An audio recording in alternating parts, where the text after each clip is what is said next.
Japan के Osaka शहर के निकट किसी गांव में एक बुद्धिस्ट मॉन्क रहते थे। उनकी प्रसिद्धि पूरे देश में फैली हुई थी और दूर दूर से लोग उनसे मिलने और अपनी समस्याओं का समाधान कराने आते थे। एक दिन की बात है, बुद्धिस्ट मॉन्क एक शिष्य के साथ सुबह सुबह घूमने निकले थे कि अचानक ही एक व्यक्ति उनके पास आया और उन्हें भला बुरा कहने लगा। उसने पहले मॉन्क के लिए बहुत से अपशब्द कहे, पर बावजूद इसके मॉन्क मुस्कुराते हुए चलते रहे। मास्टर को ऐसा करता देख वह व्यक्ति और भी अधिक गुस्सा हो गया और उनके पूर्वजों तक को अपमानित करने लगा, पर इसके बावजूद मॉन्क मुस्कुराते हुए आगे बढ़ते रहे।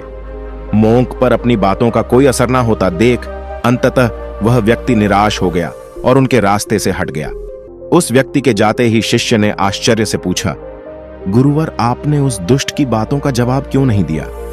और तो और आप मुस्कुराते रहे, क्या आपको उसकी बातों से कोई कष्ट नहीं पहुंचा?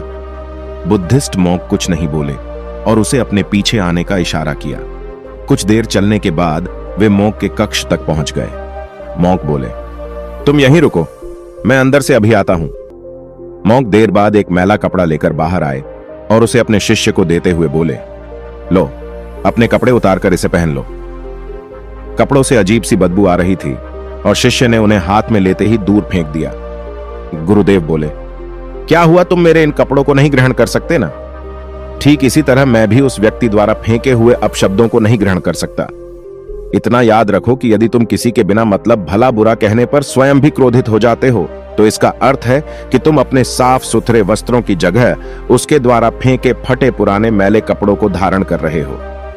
दोस्तों, इस बौद्ध कहानी में गुरु ने शांत चित्त रहकर अपने आप पर और अपने विचारों पर काबू पाने की बात कही है। किसी के अपशब्द से हमें बिल्कुल भी विचलित नहीं होना चाहिए। हमारे मन और तन पर सिर्फ हमारा ही कंट्रोल होना चाहिए।